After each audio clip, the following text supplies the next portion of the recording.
Jenny Hartwell wasn't able to be with us last week, but she came this week, so we get to hear about the wonderful place she was last week, and also about her book. And Laura Landon is with us, and Michelle Willingham and Laura Trentham. Ladies, thank you so much for taking the time to join us. Thank you. Glad to be here. So Laura, let's start with your book, since you have done more of these than anybody else. Your book is a page turner's bookshop, and I get so excited every time I read it, because I think of the man who wants to retire and have his bookshop. It's like, I want to retire and have a bookshop.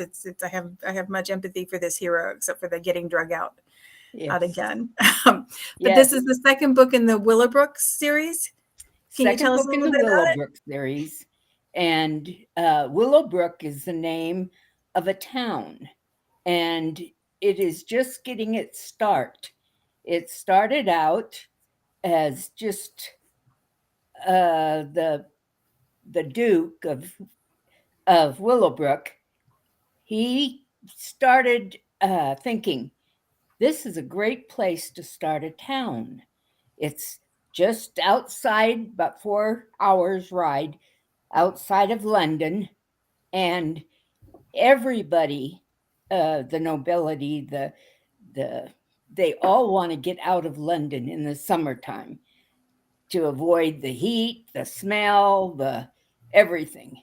So he thought, I own all this land. I'll just sell parcels of this land to anyone who wants to have an estate out here. And then I will sell plots in this town for businesses to start. And so his the first book was called The Willowbrook Miracle. And it's how the town started. And his son is deceased.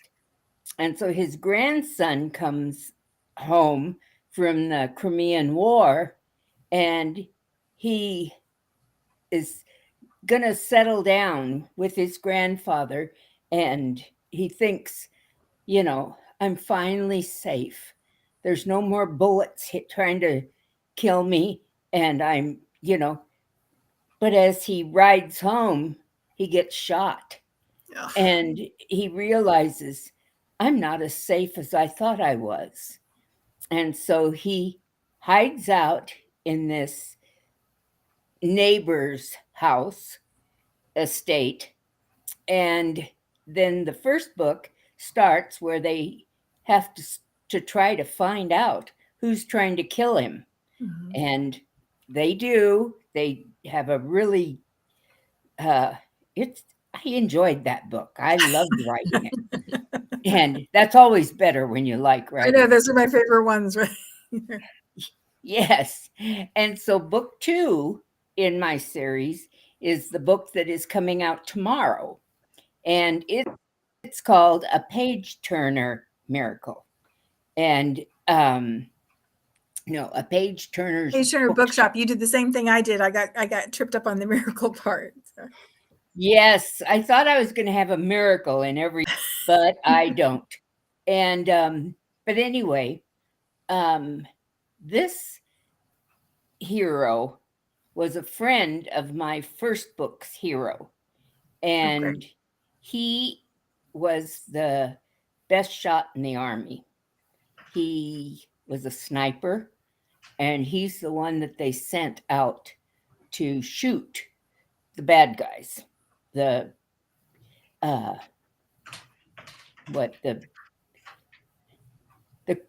Whoever was fighting in the Crimean War. Can't think right now. So as long as we know that they're the bad guys, he is the good guy, and he's going to shoot the bad guys. I'm cool with that. It's like, as long as we're on the side of the good guy. And his father owns a bookstore in London, and he's always wanted to own a bookstore, but he didn't want to stay in London. And so he buys a shop area, and he opens up his own bookstore, and he calls it the Page Turner Bookshop. And that's what he does.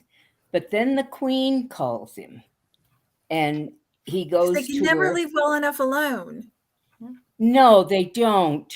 She kind of works her way into all our problems.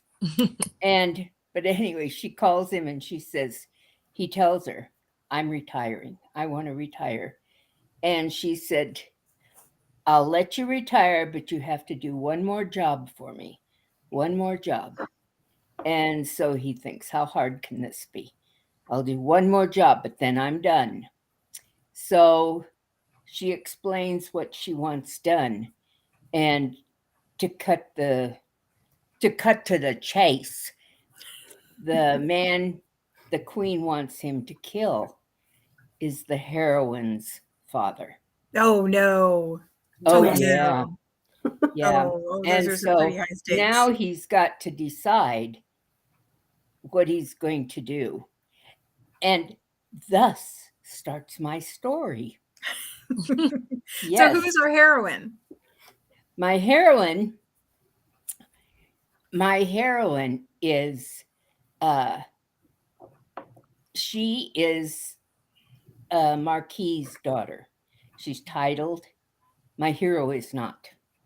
But my hero not only wants to write books or have a bookstore, but he also wants to write books. And he does. The first book he writes is about Tommy Turtle. And it's just, the kids just love it. Well, it just so happens my heroine is an outstanding artist, and she illustrates my hero's books. Oh, so they get to work together too. Oh, they get to work together too. They get to do a lot together too. Anyway, yeah, she illustrates his book, but then her father finds out she's doing that, and he's only a lieutenant or something in the army, so that's not a nobility. Yeah, well, little does he know that he needs to stay on the hero's good side in this situation. Or the hero's going to kill him. Yeah. Uh-huh. That's a lot. Then my hero decides he has got to figure out who the real villain is, because the heroine convinces him that her father could not have done what the queen thinks he did. So, well, there's a lot that they're gonna, there's a lot they're gonna have to work through. Yes, there is. I love the setup for that series too. I love the idea of like a town and all the pieces of the town starting to come together. I think that's they are. Book 3 is the doctor. It's his story, and his heroine is a herbalist. And of course, doctors in the 1800s don't think herbalists are really doctors. And they're not that keen on them now either. So, Yeah, especially because she's a female. So she really isn't, in his eyes. Well, he's going to have some learning to do then. Some learning. And then the fourth book is the governess's story. Oh, cool. And I had just started that when this happened. And so it isn't traveling along as fast as I'd like it to.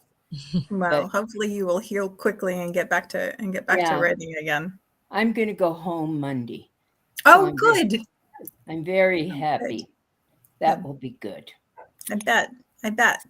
Yep. So speaking of herbalists, pardon? No, go ahead. This is my second series with Dragonblade. And so, yeah, I'm having a good time. Good. I'm not getting to write as fast as I'd like, but well, I still think you write plenty fast. So, and I love the setup for this series, and I loving watching the books come out. So, this is great. I do too. It's really, it's a trip. when another book comes out. We love it. Yes. Yep. We all We do. got to celebrate that. Yes. And so you were talking about your second heroine being an herbalist.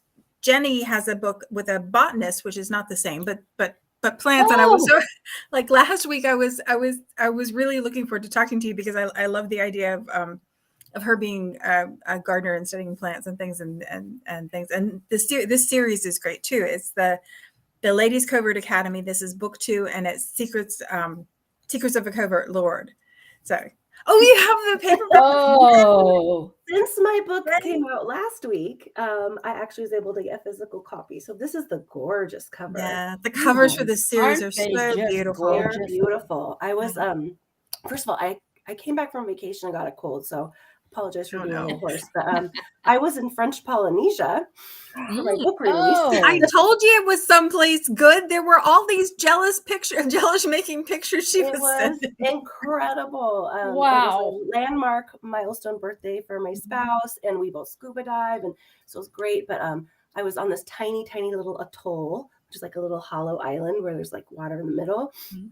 And it's very small, and the internet was there was very spotty, so I was not able to log in last week. So I appreciate Evelyn letting me join you guys this week for your release week. So congratulations to everyone for your books coming out. You too. Yes. Thank you.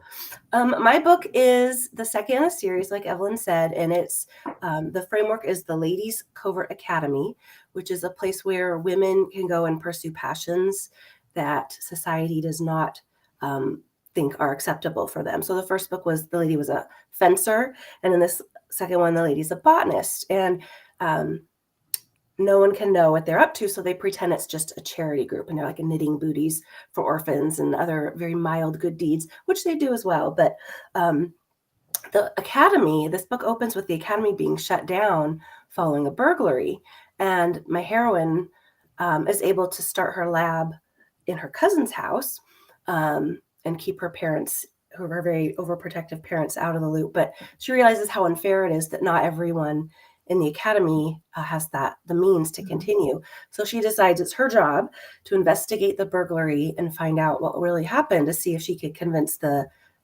benefactress to reopen it.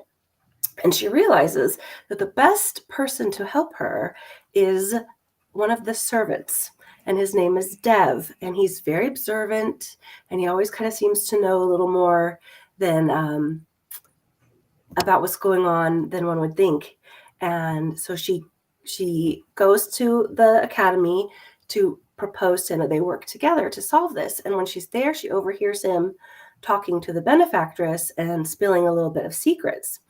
And so she goes in and basically blackmails him. My first book had blackmail too. I kind of love it when they blackmail each other and they start out like very angry at each other, but then they end up, of course, on the same page and falling in love.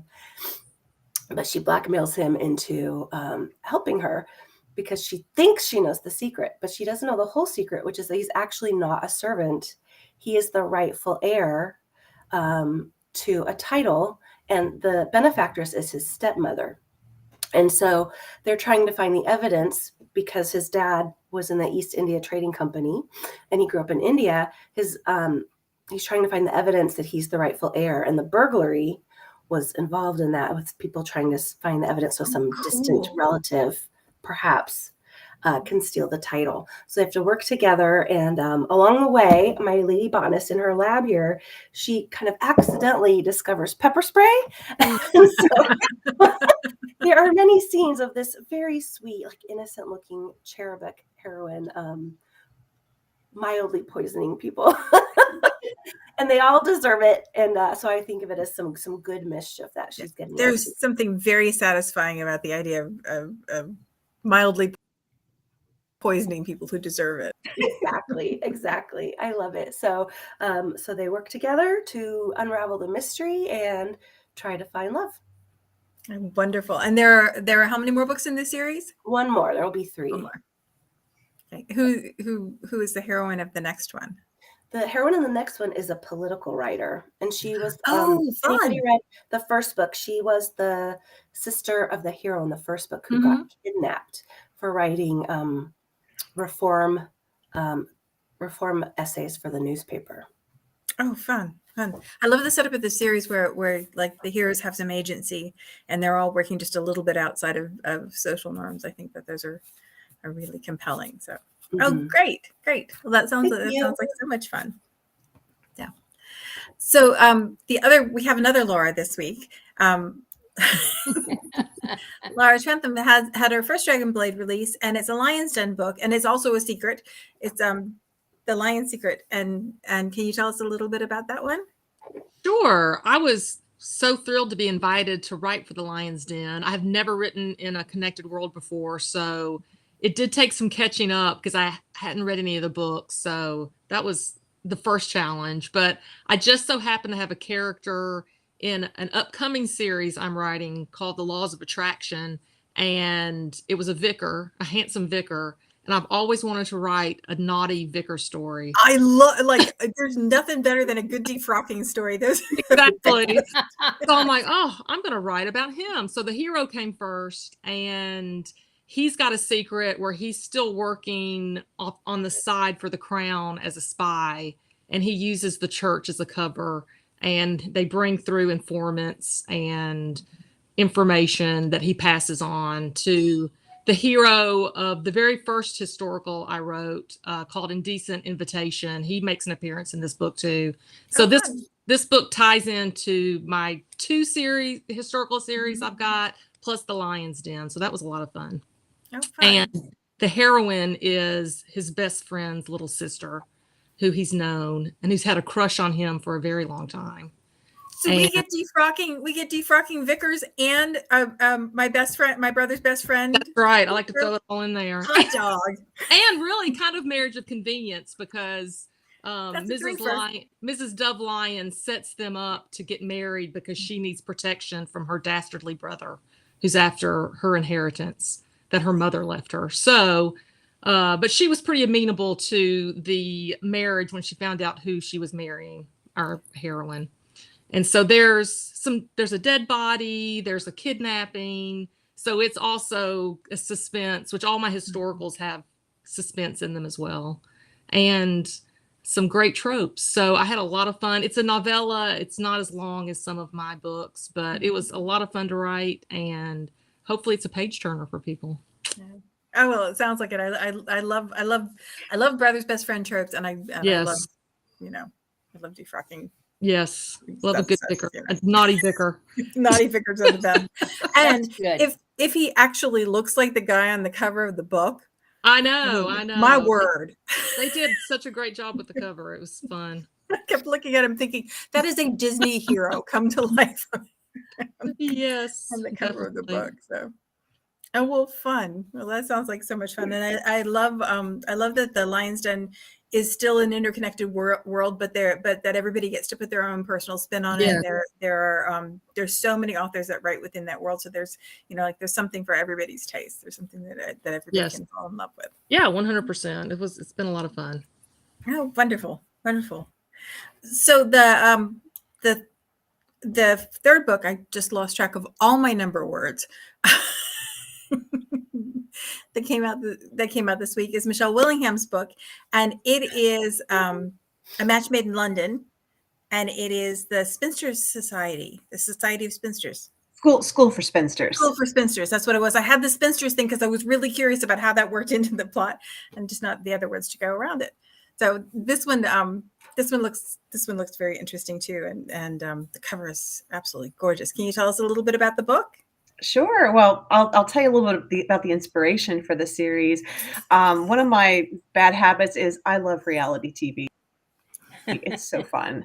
I love any kind of online dating, millionaire matchmaker, bachelor, any kind of matchmaking is so fun. And I also love makeover stories. And I love the idea of transformation. But in this series, I didn't want it to be a transformation that was just physical. I wanted it an emotional transformation. So I was looking at the wallflowers, the ones who are beautiful women on the inside, but don't have any self-esteem, who have been kind of pushed down all their lives.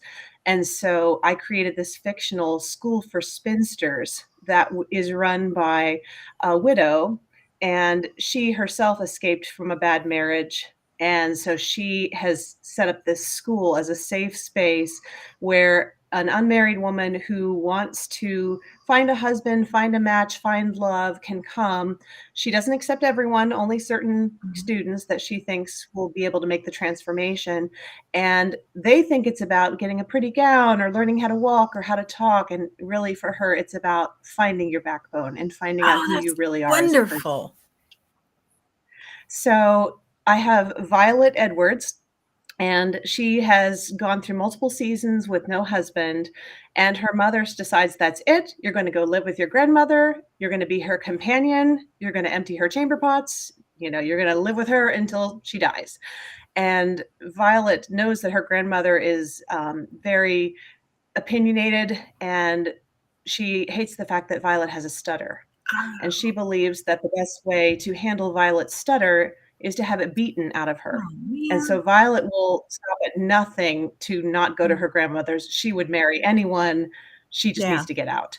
So she goes to the school for spinsters, and the headmistress, Rachel Harding, she arranges to take her on as a student, but she knows that Violet has a lot to overcome if she's going to stand up for herself. And so she arranges for Violet to have interactions with mean girls of London town, and she arranges for a destitute rake, Damien Everett, the Earl of Scarsdale.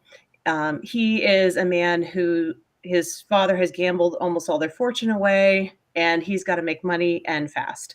And they offer him the chance that if he will come and work with Violet and give her like lessons, Henry Higgins.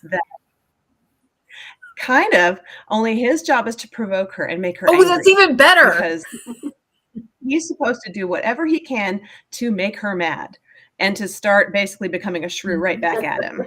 And so, of course, they fall in love.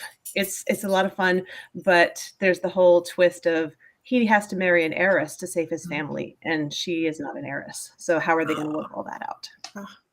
So that is A Match Made in London. And then the sequel to it, Match Me, I'm Falling, is coming out in June. And that one is about one of the mean girls. So the mean girl actually has a backstory.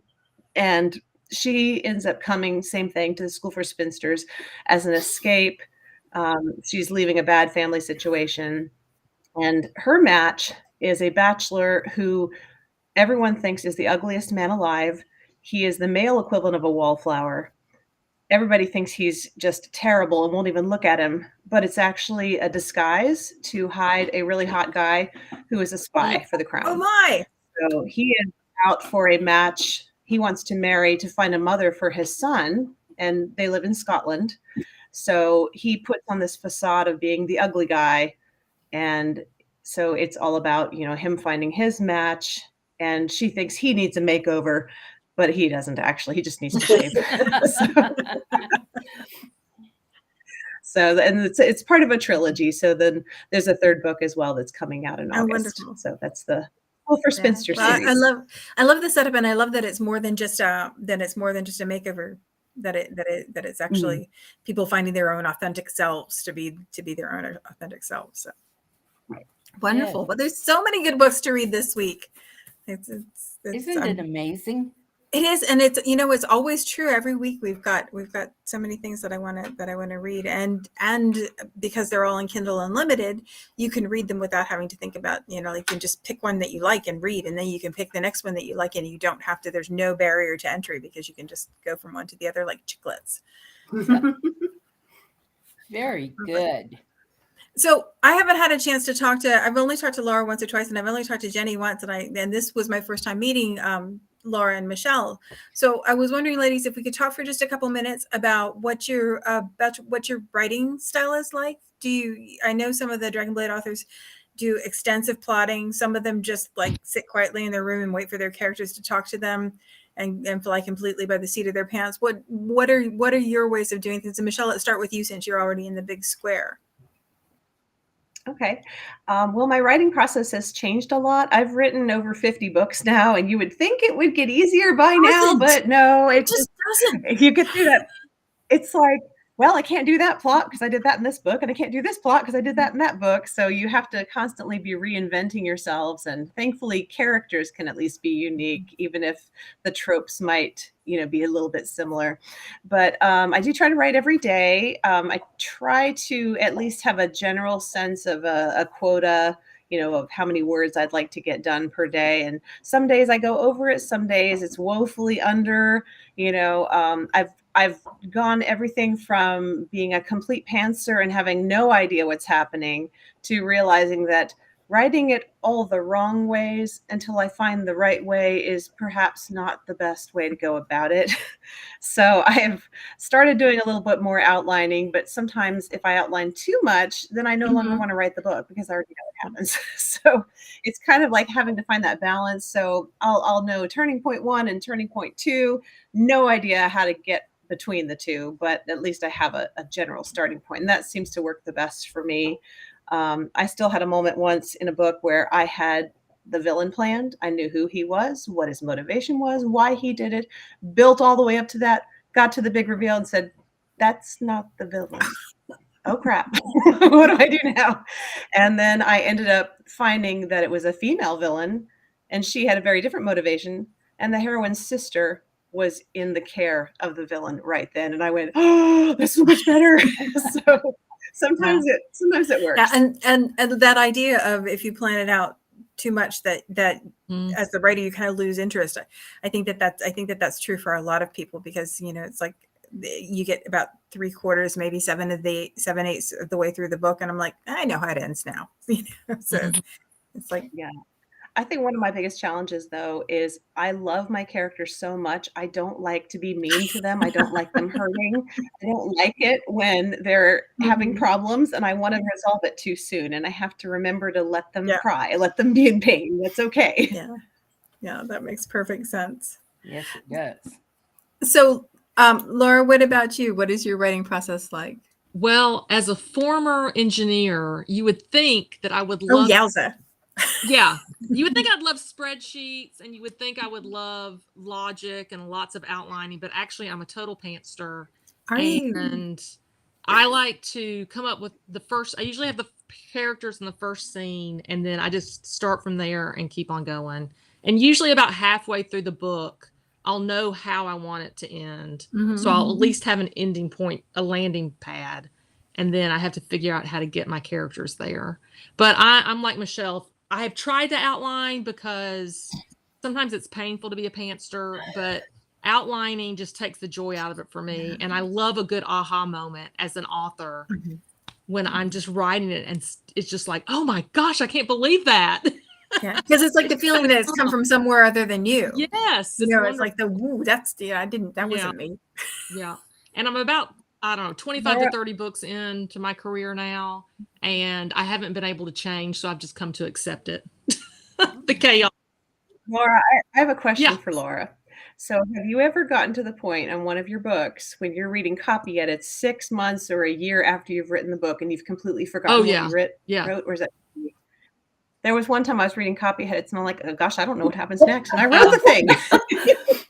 Yeah, especially if you're working. So if you're working several books at a time, and sometimes copy edits. Well, when I was with a traditional publisher, they would sometimes come in way after I was 3 books down the road from getting that book, and so that one I was like, whoa, I don't remember this.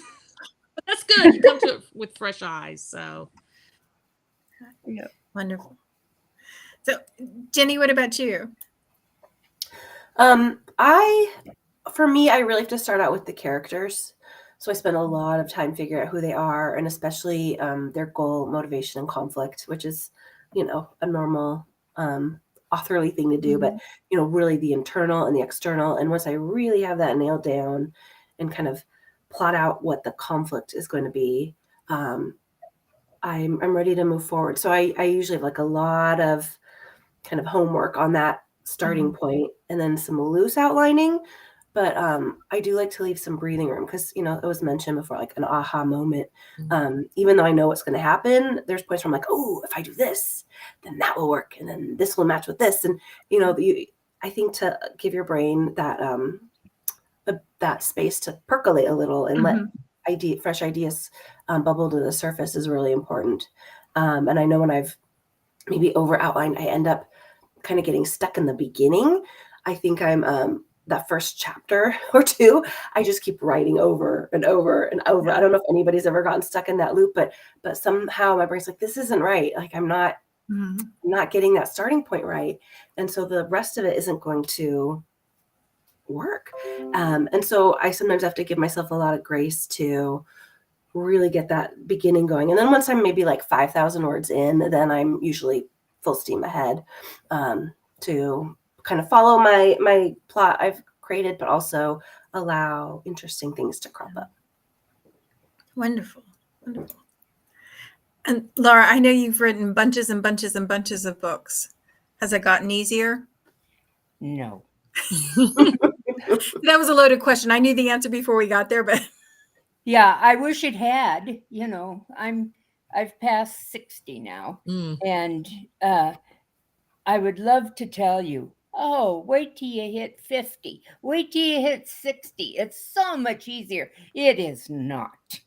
Nothing is easier. There are some books that are easier. Depends if my characters talk to me. If they don't, they're not easier. No. I am not a plotter. I am a pantser.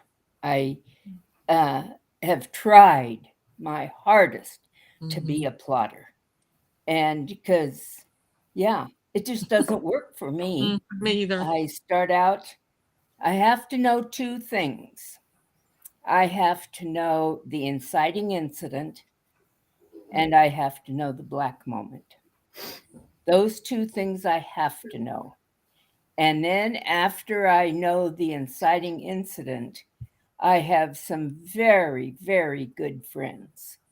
And I call them up and I say, this is my inciting incident. What happens next? and they tell me.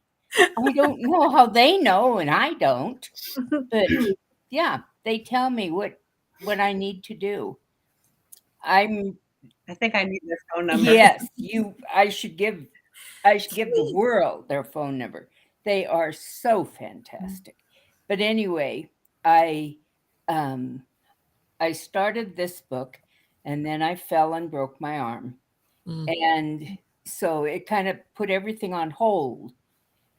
And I broke my arm on February the 2nd. So it's been several months already. That's long enough. Yeah, and they operated on it. It didn't work. So 2 weeks ago, I had to have my second operation. And now I'm in the rehab center. And this is it. Yeah, going home in a couple days. Say what? Going home in a couple days, right? Yes, I'm going home Monday. Yes. So you're going ready home or not, here I come. And but when you can't type and you have nothing to do but hold your arm up and lay in bed and stuff like that, it's amazing what you think. And all of a sudden I thought, I need a prologue in this book. I need something to happen. So it explains what the inciting incident is. So as soon as I get home, he told me I could type. And so I'm going to type the prologue and start my book over again. Oh, good. Yes. So, then I think I will like this book. Right now, I don't really like it. Well, and that's the other thing that I think is surprising every time, because in the beginning you have that idea that kind of tickles you and you're like, okay, this will be fun. And then you sit down and it's hard, but it's still interesting enough and you can still convince yourself. It's like, okay, well, this is like the idea is solid and I want to see where it goes. And then about halfway through, I keep thinking, why on God's green earth did I ever think I could do this? Like, why did I ever think, that this was, and then you get 3/4 of the way through and then you're like, I could, this could be okay. It's like every single time I kept keep thinking it's not going to be that way, and it is. I belong to it's Prairie Land Romance Writers. It was our local chapter of RWA. And when I first started writing, every time you wrote a book, they would give you a flower, of artificial flower, a nice, big, pretty artificial flower. And so, man, I thought that was the neatest thing when I could get a flower. And so I got a great big vase and I started putting all these artificial flowers in it. Now I keep that vase of flowers right above me when I write. And when I say, I can't do this, this is too hard, I can't do this, I just look up there and I say, look at all those flowers. Yep. There's 50 some flowers up there. You've done it before, you can do it again. I love that idea. That's just it really does help. I wish I could say, yeah, it just decorates my writing room. No, it helps me write. Because when you have proof, you've done it before, you can do it again. And at my age, which, as you can see, is not a spring chickie, it's important. I don't have that much time left. So I've got to get what I want done. Yes. And I was so lucky because Catherine let me write for her. Yes. Well, I'm glad you're here because we have 2 new authors this week. I am. It's the easiest thing in the world to welcome authors to Dragonblade because it is such an author-centric publishing house. Yes, it is.